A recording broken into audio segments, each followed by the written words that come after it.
So welcome back po sa ating Mundin Channel, Romeo Talk TV po. Mag-update po tayo. Ito po yung project ng Philippine National Railways. So mapapansin nyo rito sa Pandacan area, wala na po yung mga release dito. So malinis na, tinanggal na po. So yun nga po, no? Bali ito po yung Pandacan Station ng PNR. Ayan, oh.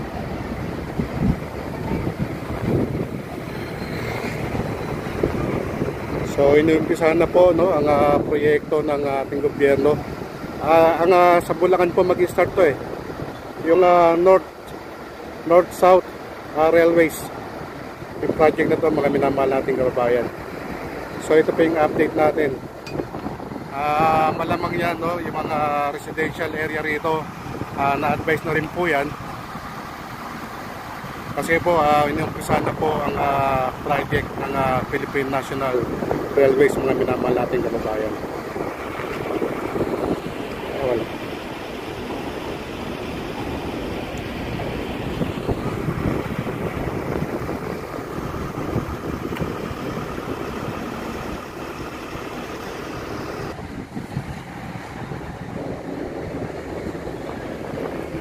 So yan po yung Pandacan area, no?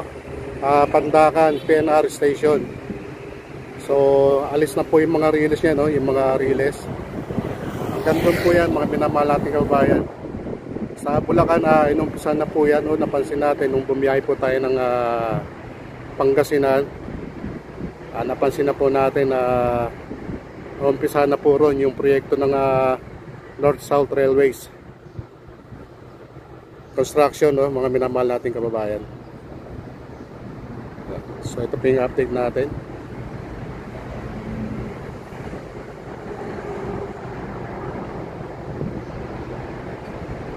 At balita natin dito, sa 2028 ibabalik yung operation ng Philippine National Railways.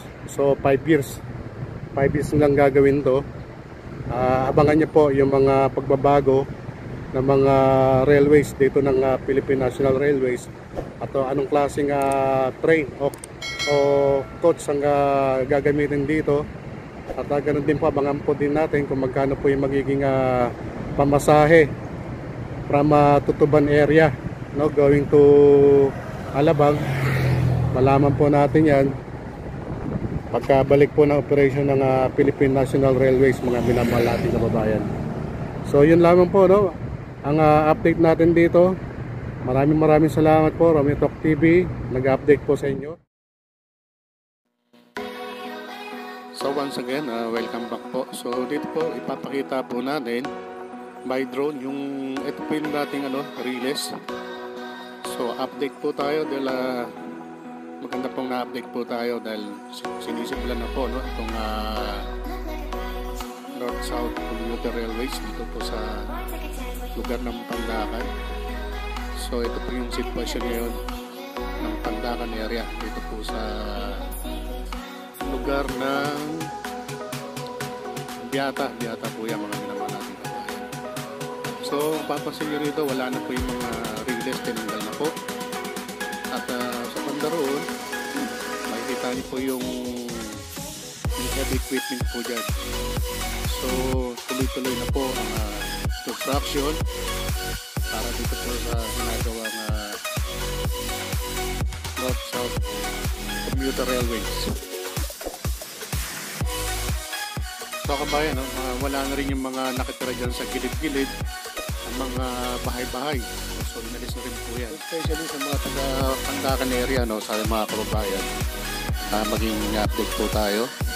Subaybayan niyo po ang ating munting channel, Romeo Talk TV. Patuloy po tayo mag-update po sa inyo itong mga kaganapan ng mga North-South Commuter Railways. At ganoon din po yung sa may NLEX, SLEX Connector Road, mga minamahal nating kababayan.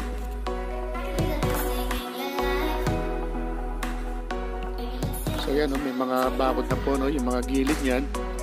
Nilalagyan na po ng bakod yan para hindi na po pasukan ng mga mga informal settler, itong lugar ng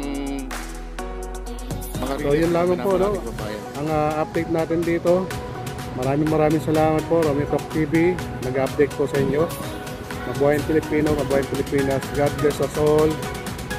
God bless Philippines. To God be the glory. Thank you so much.